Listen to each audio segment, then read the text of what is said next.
All right. Thanks, everybody, for coming out. Let's jump right into it here.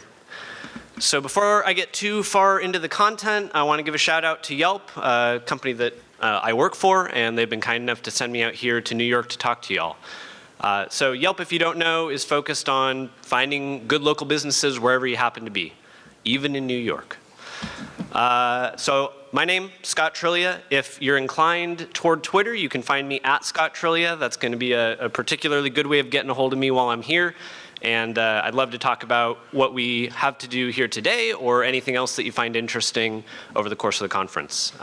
And I spend my time at Yelp working with money, working with revenue. So the teams that I work with spend a lot of time processing things that have been purchased. So that might be food delivery, that might be a booking at a spa, and that might be an advertising contract. And sort of all those different things need to get paid for, they need to get fulfilled to the customer, and they need to get tracked in a consistent way. So you can see me here working hard at the Yelp gold mines. But before we get into anything that I have to say, I want to do some quick audience participation. So by a raise of hands, who here has heard of Amazon step functions? Anybody? Holy cow, awesome. Okay, that's excellent. So maybe half the room. Who here's heard or played with serverless, Lambdas, Google, Azure? Okay, again, about half the room. And who here uses serverless or step functions in their major day-to-day work? A project, work? Okay, very few people. Cool, that's maybe more like 5%. So I'm here to talk today about kind of wanting to use these cool tools, feeling like they're unobtainable, and getting from point A to point B. And from a certain perspective, this is maybe a sense you might get that there's really great stuff sitting out there, and it's just quite a little bit out of your reach, right? You want to be using something like Lambdas in your day-to-day work, but you don't feel like they're right for you right now, or they're not obtainable, or they're not realistic. There's something for a side project or for someone to talk about at a conference, and that's about it. So to introduce that idea, I'm going to talk about a pretty good sci-fi movie you may have seen called Elysium. If you don't know it and you like sci-fi, I would recommend seeing it. It's basically kind of one of these futuristic stories about the haves and the have-nots, okay? So the haves happen to live up in space, and they live on this futuristic space station that is pretty awesome. So it's got nice parks, it kind of looks like a country club or a resort, and pretty much life is ideal up there, right? They live in the future, they have all the best stuff, and things are awesome. Now, this can kind of, to me, when I see new cool technologies, things like serverless, this is often how it feels, right? This is not something for the people who work with real complicated old systems. This is something for a fun side project, or this is something for a greenfield project that's getting made from scratch. But the gulf between sort of the nice, fancy space-age technology and my day-to-day work can feel enormous, right? And in Elysium, the gulf between the space-age technology and the average person's life is literally space, okay? All of the regular people are hanging out on Earth. Earth looks something roughly like this. I don't mean to make a comment about anybody's day-to-day work, but I know it can feel like the cool stuff is really, really cool, and the day-to-day work and the complicated systems we actually live with look something maybe more like this. So our goal today is to talk about how Amazon Step Functions can support us wherever we happen to be. Hopefully you're not quite in this situation right now, but they can get us where we are and help support us as we want to make it to this kind of space-age awesome technology that we see discussed. So three-part goal today with the time that we have. We want to talk about what step functions is. I'll be using the acronym SFN a lot because step functions requires a lot more talking. We want to see how Yelp onboarded onto it, how we started using step functions for some initial work. And then we want to talk a little bit about why step functions gets us access to this serverless future that we've heard about. So to do that, I'm going to talk about this use case right here, subscription billing at Yelp. So one of the teams that I spend a lot of time working with focuses on subscription, recurring purchases. And the biggest example of this at Yelp is advertising. So you can think of this project very simply as the monthly invoicing, payment, and collection of whatever you owe for the ad you bought. Okay? So this is super business critical. I want to like really underline this point. The majority of the revenue the company makes is from advertising. So when this process rolls around once a month, it's pretty important that it work correctly, that it work efficiently, that it scale up if we add more advertisers over time. It's not really an option for it to break or stop working. If I were to go and do a crazy refactor and make it a lot better, and in the meantime break it for a couple weeks, I would be getting some very, very consistent messaging, very urgent messaging from all of my product managers, from the CEO, saying, hey, Scott, it's cool that you're trying to make the world a better place, but you need to stop breaking the main moneymaker for the company. So really important, and it happens at a pretty large scale. We have over 100,000 advertisers, and we need to get them billed and paid for in a timely manner. And this process lives in the center of a really big job. So we have this nightly pipeline that is sort of focused on doing the things necessary to process, well, it was originally called Ad Daily, so that gives you an idea of what it's responsible for. And right in the center of this really long pipeline of dependent jobs, we have 3 important steps. And collectively, these make up subscription billing. So we want to bill the accounts, figure out what they owe. We want to collect that up onto invoices and hopefully actually get payment from some advertisers' credit cards. And this is kind of the process we would like to make more decoupled. We would like to maybe move it out into a service. But it's old, right? It's hard to do these things. And we've heard about some really cool technologies in recent years. I'm picking on Amazon here, but these kinds of technologies are available in most cloud providers. We'd like to break our stuff into services. We're intrigued by the concept of applying Lambdas to sort of take some operational load off of our engineers. But all these things are hopelessly far away from where we feel like we're at today. The code is just not compatible with these ideas right now, and we can't just spend 6 months, stop all other work, and leap to the future, right? So we need something incremental that supports us where we are today. And that's where step functions comes in. If you go on the Amazon website and you look up step functions, you'll see their description that looks something like this. So we're here to build distributed applications, and we're going to do that using some visual workflows. If you looked up when they launched last year in December at reInvent, they talked a little bit about various different approaches to it, and I think it was Tim Bray actually described it as pretty diagrams as a service, okay? So we're going to build out these workflows, we're going to sort of diagram the business process from start to finish, and then we're going to go ahead and implement it, hopefully with a lot of help from Amazon. Now, we can build a lot of different diagrams here. This is an example off their website. Don't worry in the back if you can't see it. It's basically saying a few different tasks where you're iterating through starting a report and waiting for it to finish. You can do long-running jobs, so you can say I want to do a whole lot of work and I need to break it up into pieces, do a piece, check if there's more work, do a piece, check if there's more work. And you can build even more complicated flows, right? So the idea is that this state machine framework helps you diagram the business process you're trying to write. And the relationship between you as an engineer and Amazon is twofold. So you have 2 jobs. First off, you have to decide what is the state machine or the workflow that you're trying to describe. I like to do this on a whiteboard, figure out what the steps are that you think exist, and then what you're going to do is transform that mental image into a really discrete JSON DSL. So they basically have a DSL that says things like, here are the states that exist, here are the transitions between the states, and you're going to package this up and you're going to send it to Amazon. And they'll say, cool, I now know how to run your state machine, and I'll even give you a cute little diagram of it so you can have something to show off in conferences. And your only other job, and this is really the beauty of the system, your only other job once you've done that is there might be some pieces of it that you have to implement. So Amazon does a great job of providing a lot of default behavior out of the box. They're going to do things like retries and timeouts and handling errors and making basic branching logic all in that DSL that you just wrote. And every once in a while, there's going to come an activity, and this is effectively your side effects. So if I make an activity called create guest user, Amazon has no clue how to do this, right? This is something I'm writing. This is custom logic that I want to implement. So they're going to say, cool, that's an activity. You need to go write that and implement that, and then tell us where to find it. And there are 2 ways to do this. One of them is you can write a local process that's going to go ahead and talk over an API with Amazon. You're going to register it with a big resource name, and you're going to say, hey, Amazon, please give me work, and I know how to do it, and I'll tell you when it's done. And so this lets you write it kind of on premises or maybe in your own data center somewhere. And of course, you can also implement these as Lambdas. And if you do that, Amazon's going to handle all the coordination and the running of these Lambdas itself, and you just supply that code in the Lambda.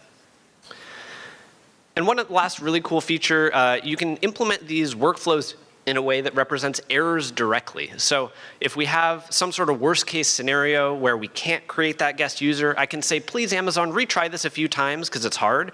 But if it still keeps failing, I need to do something about it. And you can basically write a try catch. So try this state. If it fails repeatedly, go ahead and transition over to this create failed step where we're going to do something different. And I'm not here to give you all the features of step functions. There's a lot of them, but check out the documentation. There's other behaviors that are really cool and useful. But let's make sure we talk about how this actually relates, right? Let's go back to discussing how we get to the promised future with step functions. So we said subscription billing at Yelp was our use case of the day. We talked about it being basically this monthly invoicing use case. And I said it had these 3 discrete steps, right? We're going to zoom in and just try and tackle the first of those steps, figuring out how much each advertiser owes. And we're doing this because it's the start of the process, so that's kind of beneficial for API reasons that we'll see in a minute. But also, it's nice and concrete, and we can tackle it within the team that I work with exclusively. So even if we're only scoping down to this one area, we still have some migration challenges. We don't really have great observability over what this code is doing. It's this big batch that processes over 100,000 accounts, and if something goes wrong, it halts, it stops in the middle. And so that's good from a safety perspective, but pretty rough from a knowing what's going wrong perspective.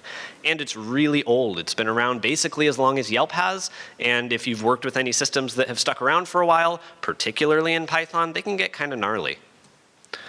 So the old logic looks something like this. Up at the top, we've got a runner, and the runner's job is to break 100,000 plus accounts up into chunks of work, and it's going to dispatch those work to parallel workers that are able to do them in something resembling parallel.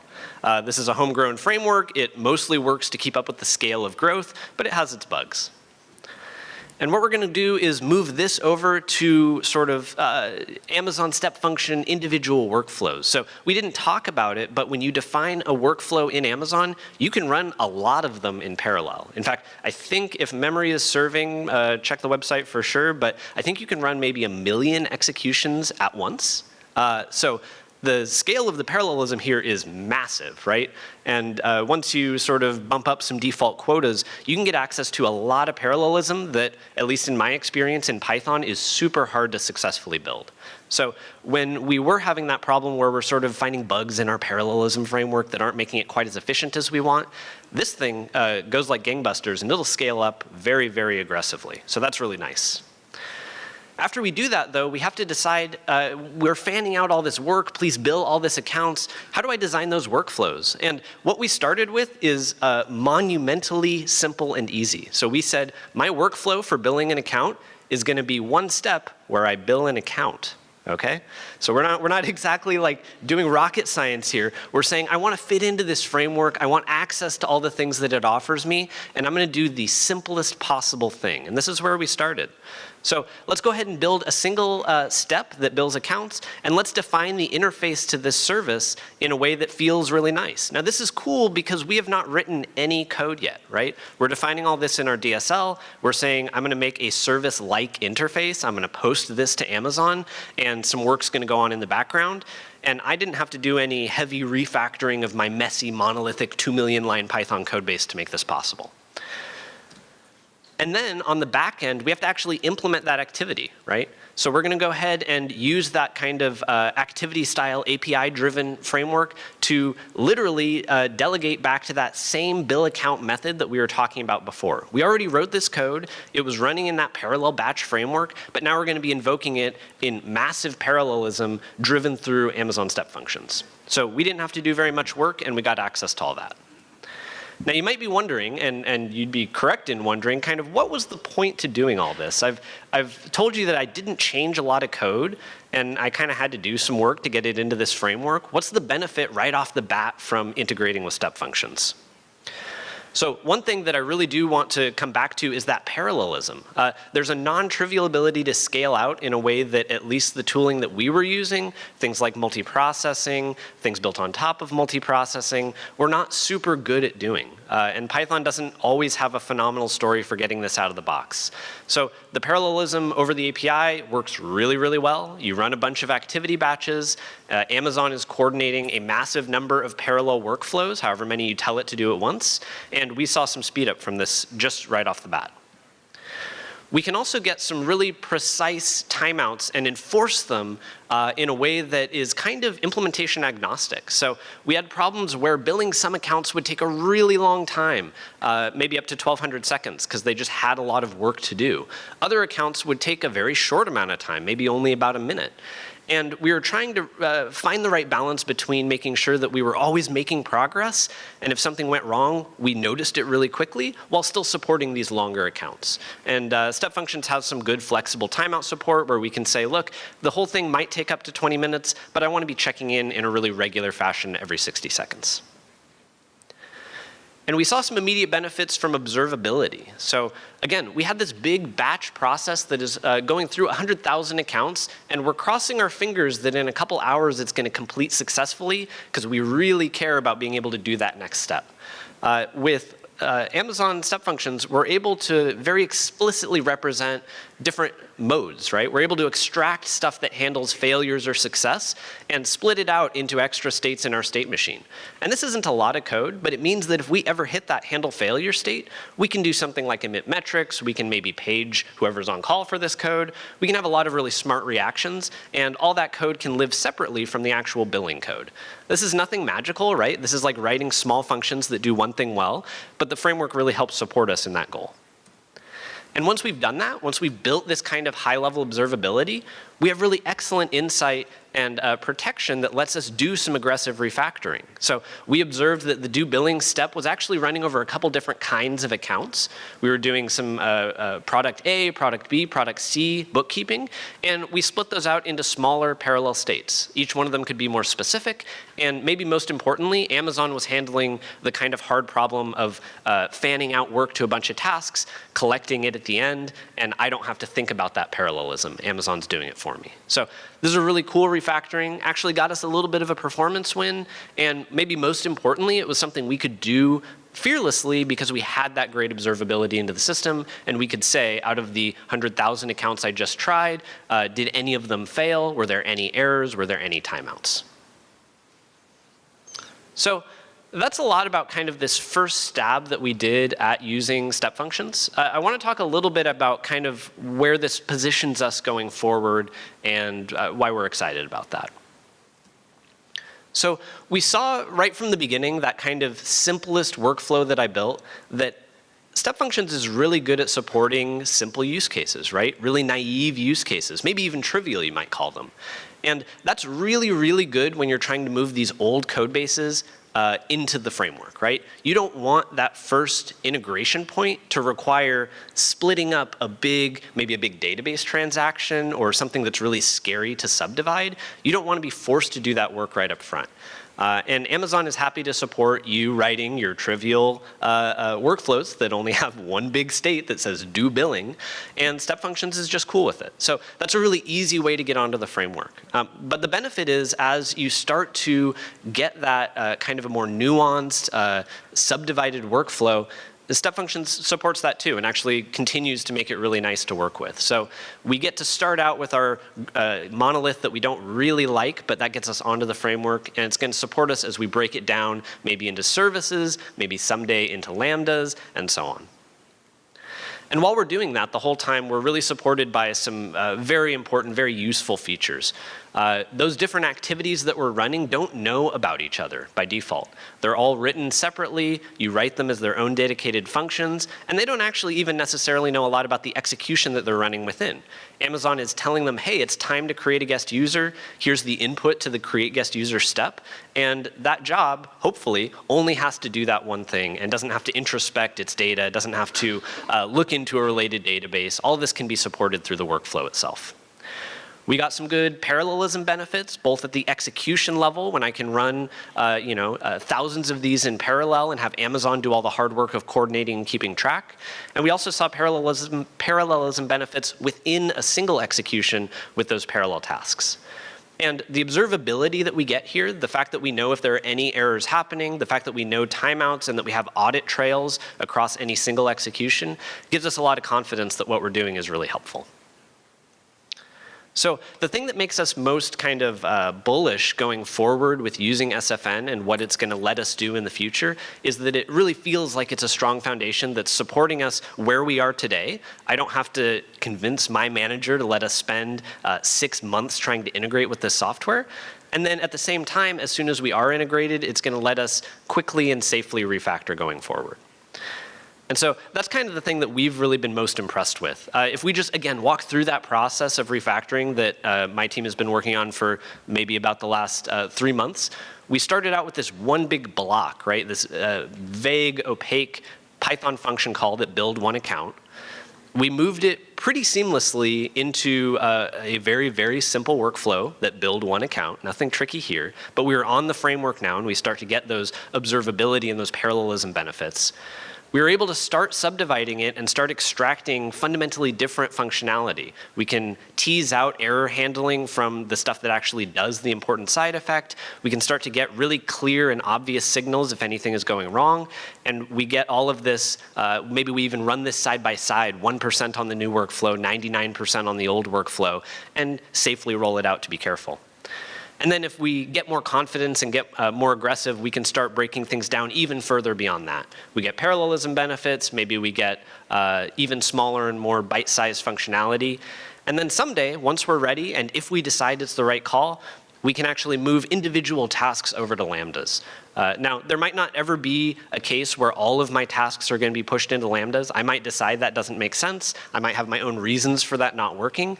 But the benefit here is you get to pick this apart and decide what really makes sense to move into serverless and what needs to stay where it is. And when you're ready, it can happen. And when you're not, it still supports you and gives you a bunch of awesome features out of the box.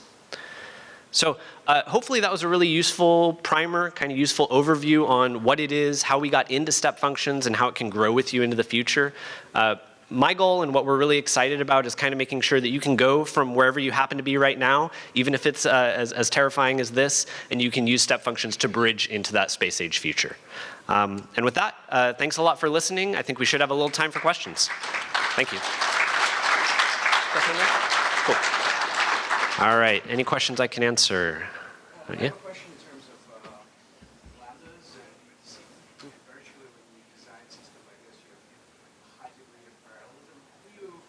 How do you handle things like VPC like limitations in AWS or ENI specifically? Yeah, so how do you handle VPC limitations in AWS with the parallelism in particular? Cool. That's a phenomenal question that I have no idea of the answer to. Yeah. Okay. Things like limited resources such as database connections that are already in high degree of parallelism. Yeah, okay, so how do you handle the database resources or anything else downstream that might not accept the high degree of parallelism? Yeah, that's a good question. It's actually, I would say it's a blessing to be in a situation where you can say, my upstream application has access to a horrendous amount of parallelism, and the only problem I have is determining if my downstream resources can handle it or not. So for us, we're really excited to have that option, because before we were in a place where the downstream resources, mostly MySQL, mostly databases, were very capable of handling way more parallelism than we could throw at them.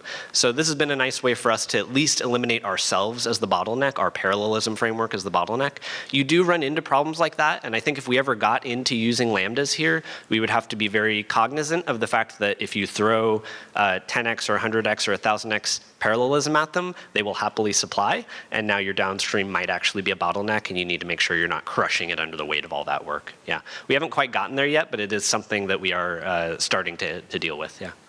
Sorry. One more question. Anybody else want to ask anything, and then we can talk after. Yeah. So are these stateful or are they stateless like Lambdas? Ooh, are these step functions stateful or stateless? By default, the activities that you're building are stateless. So you get passed in a big input dict, and sort of how you make your workflow depends on what data you get passed in. And there's a school of thought that says in an ideal world, you'd be passing in all the data you need, and you're not accessing any underlying data layer. I can tell you, in practice, in a messy real-world situation, we're often passing in an ID and looking stuff up from a database. So it's kind of up to you. I think it is nice anytime it's stateless, because that means that your sort of activity workers can just be receiving this wall of new work. They can just work through it incrementally and in an isolated fashion. But it's flexible, yeah. Yes? Are you using Amazon's API gateway? If so, did you find it expensive in dollars? Are we using API Gateway, and did we find it expensive? So in our situation right now, we haven't integrated with API Gateway yet in this project. There is some built-in integrations. I'm going to try and remember. I think the deal is you can build an API Gateway that sits in front of starting executions. I think that's the nice native built-in behavior, but we have not messed with that yet. So can't speak to cost. Yeah. More time for one more question, maybe? All right. Anybody else? Yes. Ooh, is there anything I would like to see in step functions that's not there yet? We've been building out some support for things like having one conceptual step function that actually federates out to multiple backing step functions.